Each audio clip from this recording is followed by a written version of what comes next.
Good morning, and welcome, ladies and gentlemen, to this morning's conference sponsored by the Okinawa Prefectural Government with distinguished guests and security affairs experts discussing Okinawa's role in an evolving U.S. Japan Alliance. For those of you who are using the machines for interpreting, number 2 is English and number 10 is Japanese. I think it's been mistaken on the indicator there. This conference, I think, is long overdue, and based on the extraordinary turnout this morning, it's extremely of extreme interest to the Washington environment, and because this is being shown on live web stream to an international audience as well. My name is William Brooks. I teach at SAIS, and I'm your MC for this morning's conference.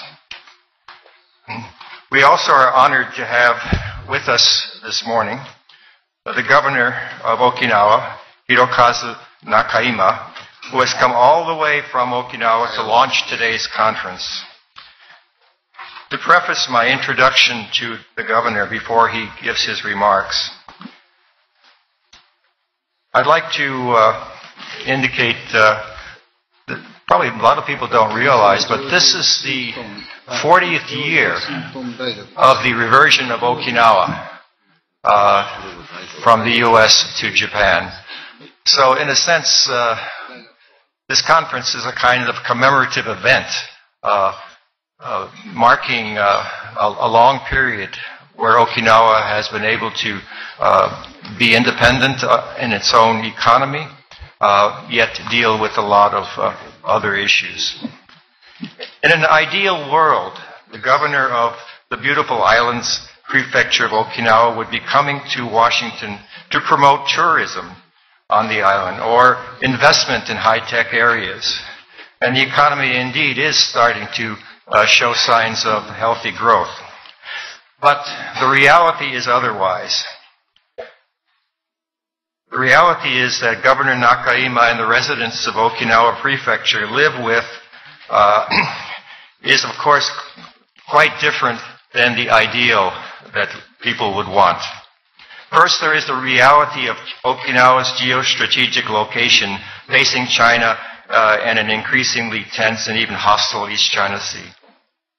There's also the reality of Okinawa having to host 74% of the U.S. military bases in Japan, a security burden that everyone agrees is excessive. There is also the additional reality that despite government-to-government agreements to reduce the burden on Okinawa's prefecture by returning bases and facilities, still a major base promised for reversion in 1996, MCAS Futenma, remains open today and even is being upgraded with new aircraft. And to make matters even worse, word last week of another incident, another terrible crime carried out by members of the U.S. Personnel there. In such an atmosphere, the usual conversation about Okinawa's geostrategic location and importance as a key basing site, which we will talk about today, still will not be doing much to ease Okinawan concerns. The importance then of this conference, first to voice Okinawa's concerns, and then to have a kind of brainstorming session by our distinguished panel about the strategic reality and what to do about it. These will not only, awaken sensitivities to the Okinawa problem, but also hopefully reinvigorate all parties, perhaps the two governments in Okinawa, to finally come together to resolve a great part of the base problem in Okinawa, as promised 16 years ago. In a way, my hope is for a win-win situation for all parties, especially the people of Okinawa. Our distinguished guest and sponsor of this conference, Governor Hirokazu Nakaima, has been governor of Okinawa Prefecture since 2006, having been re-elected for a second term in 2010. After graduating from Tokyo University in 1961, Governor Nakaima joined the Ministry of International Trade and Industry, MITI, as a technical officer, rising to become a senior official in MITI's Okinawa General Bureau, the Machinery and Information Bureau, and Agency of Industrial Science and Technology. He then went on to a second career working as an executive at the Okinawa Electric Power Company, becoming president in 1995 and then chairman in 2003. Now, as governor of Okinawa, he has had to spend enormous amount of time and effort in dealing with the basing issues, but he has also put in an enormous amount of effort into developing Okinawa's economy, and based on what I have read, it is starting to pay off. Governor Nakaima, we welcome you to Washington, and we will listen intently to your message from the people of Okinawa Prefecture. Mr. Governor, the podium is yours.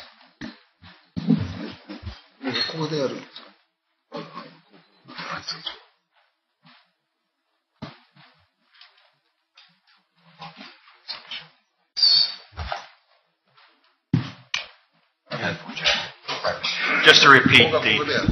お願いします。ありがとうございました。どうも。ご紹介いただきました、沖縄県知事の中今でございます。本日は朝早くからお集まりいただきまして、心から感謝し歓迎を申し上げます。マイク望月先生の下で、我々沖縄にいましてもいろいろ研究会、勉強会を持って、実はこういう会議がちょうど3回目になります。こういうことでいろいろ意見交換をしながら、沖縄に関する国際的な課題問題を解決するための勉強会というのをすでにやってきております。その流れでございます。そして、沖縄もおかげをもちまして、40年、ちょうど40年前に、米国軍政府、軍の施政権下にありましたけれども、40年前に日本に復帰をし、おかげをもちまして、現在では観光とかですね、情報通信関係の産業を中心として、沖縄県は、食べていっているわけです。そういう中で、アメリカとはいろんな文化交流、学術交流、そして留学生をたくさんアメリカに我々もお世話になっておりますし、現在科学技術の沖縄インターナショナルテクノロジー、サイエンス&テクノロジーという新しい大学院大学ができておりまして、ちょうど先日開学をしております。そういう中で、ドーファン先生をはじめ、MIT、それから、スタンフォードから大勢の研究の先生方をお招きをし、沖縄で、科学技術の最先端の研究が10年前から準備がされ、始まっているなど、いろんな形でアメリカとは文化、経済、科学技術、いろんな面で交流をさせていただいております。沖縄経済もなんとか今、自律的な方向で進んでおります。そういう中で、沖縄の米軍基地を中心にした安全保障の関係の点で、沖縄県民にはかなり大きな、不満といいますか、解決を要する課題がございます。それは、基本的に、米軍専用施設と言われている、米軍の施設がですね、沖縄に、日本の中の話ですが、非常に集中している。この集中の度合いを和らげてもらいたいと、我々は日本政府にいろいろ話をしております。そういう中でゆっくりゆっくり改善はされているんですが、まだまだだというようなことで、米軍の特に普天間基地というのは海兵隊の基地ですが、普天間基地が町の真ん中にありすぎて、経済発展に少し支障をきたしているというようなこともあります。そういうこともあって、町の真ん中の基地は、移そうという話が15、6年前からありまして、方向は決まったんですが、なかなかこれが実現を見ておりません。